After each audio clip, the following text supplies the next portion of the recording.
Dynamo Nation, is your IDP a train wreck? If so, stay tuned. We're going to cover 6 IDP waiver wire pickups for Week 11.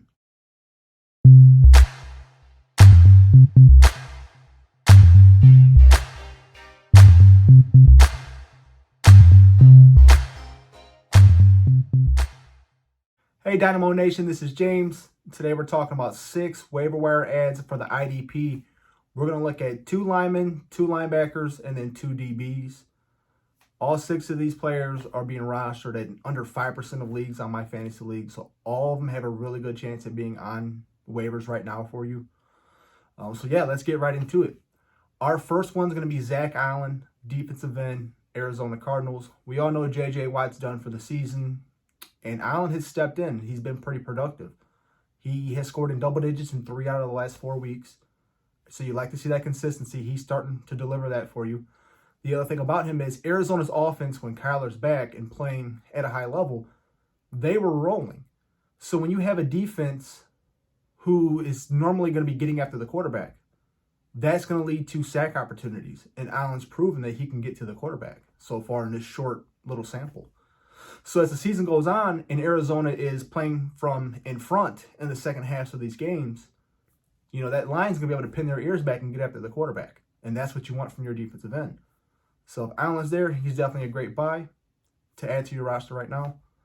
Our second is going to be Kenny Willekes, defensive end, Minnesota Vikings.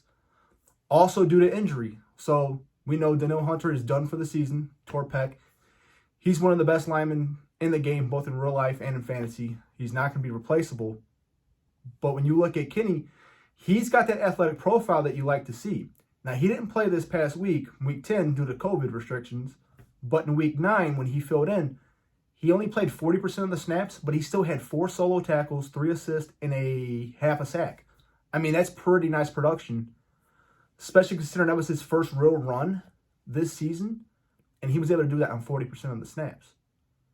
Now, I would guess his snap share is going to increase, especially if he gets on the field and he's producing like that.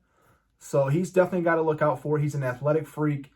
He's got a lot of tools in his bag that you like to see from your defensive end, especially edge rushers. So Willekes, another defensive end to keep an eye out for. For our linebackers, we're going to be looking at someone who was an LB1 last year, did not get re-signed, and just finally got his first start of the season. Can anyone guess? Neville Hewitt, Houston. Houston was on a bye this week, which was great. I love to do this in fantasy and IDP leagues. I love to sleep on a player when they come up for their bye. Don't add them. Because most of them, like my league, people are not really paying attention to those bye week guys, especially this late into the season. You're not going to waste a waiver claim on them, because why would you do that on a bye week? That's how most people think. I'm not one of them. But with Hewitt, he filled in for Kirksey last week. And he played admirable. He had 16 points in IDP. And that's basically what he averaged last year. He averaged almost 16 points a week, and he finished as an LB8 overall. So Kirksey's probably going to be out for another week or 2. Hewitt, under the radar. You can grab him. You can plug him in. He's going to be an LB2 rest of the way until Kirksey comes back. He's a very safe addition, especially this late in the season. If you can grab a guy off waivers and start at linebacker and get you 15, 16 points, you got to take it. Our fourth player, which is going to be our second linebacker, is Jalen Reagor for the Lions. Maybe he's starting to turn the corner. I don't know. I hope. He's been in double-digit points 4 out of the last 5 weeks, which is great. He's only playing 60% of the snaps during that time frame as well. So you figure with the limited amount of time he's on the field, he's producing, that should lead to additional reps during the game. That's my hope. If he's producing 12, 13, 14 points on 60% of the snaps, what happens when he bumps up to 80? And the thing about Detroit is they're so bad, their defense is going to be on the field so much. So there's plenty of opportunity for him to score in fantasy IDP formats. He's probably on your waivers. He was a hot name when he was a rookie. People have forgotten about him. He's sitting there, grab him. You could do a lot worse starting as an LB3 or 4 this late into the season. We're going to move on to our DBs. And for our DBs, we have a couple of guys who, one is he's still mind-boggling to me. Like, the reason, like, I can't believe he's still on waivers in most leagues. It doesn't make a whole lot of sense. He's one of the safest DBs in the league, and it's probably because he's a cornerback. I know we tend to shy away from corners, but we have to get over that mindset in Dynasty IDP. Teams are throwing the ball so much that quarterback's value has risen tremendously. Teams are throwing the ball 30, 40, 50, 60 times a game sometimes. I mean, they're just ripping it all over the place. So, Snead, Kansas City. There's a couple reasons why he's a must-buy for me and why I like him a lot. One, he's only scored under 10 points twice all season. He's been a model of consistency. And that's how you build good IDPs. Give me Snead, who's going to average 12, 13 points a week for one of my DB spots. My leagues, it's either 3 or 4 DBs. And I like to get, if I'm in a 3 DB setting, I like to get 30 points a week. Like, that's my goal. And it shouldn't be hard to do. And Snead, if he gets you 12, 13 points, I mean, that's a third of it right there. More than a third. So, he's a borderline DB1, very safe DB2. He's probably sitting on waivers. If KC's offense has turned the corner, teams are going to have to throw the ball so much to keep up with them on scoring. It's going to increase his productivity in IDP fantasy. So definitely grab Snead. And that's going to bring us to our last, I don't know, he's kind of an enigma.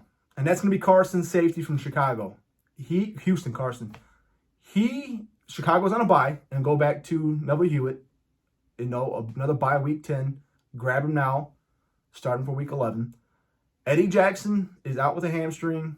He might play this week. He might not. I'm not waiting until I hear that he's out to go grab Carson. Carson in week 7 through 9 was the DB1 overall. He had like 14 solo tackles, 9 assists, a fumble recovered for a touchdown, a couple of pass defensed. I mean, he was all over the field. There's a really good chance that he's on your waivers, that he has not been claimed. And there's a really good chance that other teams in your league are going to assume that Eddie Jackson's going to play this week. Don't assume that. Don't wait till we find out that Jackson's been ruled out. Grab him now, keep him on your bench, and see what happens. And my thing with this, too, is he's played so well the last 3 weeks, it's going to be hard to put him back on the bench. I personally feel that. So many teams are going with 3 safety sets anyways, in their just base defenses. They're dropping from 3 linebackers to adding an additional safety, that I can see a role carving out for him going forward. So don't wait for the news to come in that Jackson's going to be out. He's got a hamstring. Those soft tissue injuries kind of linger. I'd be making a claim on Carson, sitting him on the bench, see what happens as the week goes on. If Jackson's out, you probably have a legitimate DB1 with the way he's been playing. And I feel best about the DBs that we're talking about for this week moving forward, like for week 11 as starters, especially if Jackson's out. I think both of them could put up DB1 numbers, and they're sitting on waivers right now. IDP is generally the last thing that I build, like overall, in a Dynasty league. I just feel like you can stream the position so much, and this is a prime example why. You're not going to see a wide receiver 1 or a tight end 1 or RB1 sitting on waivers going into week 11. But we're seeing potential DB1s and 2s sitting there. So if you have a chance, grab these guys. Your IDP team, like your IDP side of the ball will make or break you in a full league. 100%. If your IDP sucks, you're not going anywhere. I can almost guarantee it. You can have the greatest offense in the world, but if you don't invest and take the time to learn your IDP side of things, you're not going to win at all. A very good chance you won't. You cannot just trot out bums on defense week after week after week. Take the time, learn the positions, learn what to look for. Don't be afraid of cornerbacks. Watch the injuries. All of these players, think about all these players except for Snead, are either someone got hurt or traded away, and it's opened up playing time during the season. Every single one of them, and it happens every year in IDP. So these are my 6 guys in IDP for week 11. I feel good about all of them. If you have to prioritize one, okay? So let's say you have weekly waivers. and you got to prioritize one of these guys. Personally, for me, I'm going Snead just based on production. We know what he is. He's a solid DB2. So that's going to be my ranking. My priority is Snead. Second is probably going to be Allen for me. Zach Allen. Again, clear path to production. He's got that job locked up. Watt's not coming back. So those are the top two. Rest of the 3 through 6, pretty much in any order. I would be looking at Carson this week, though. He'd be high up on that list.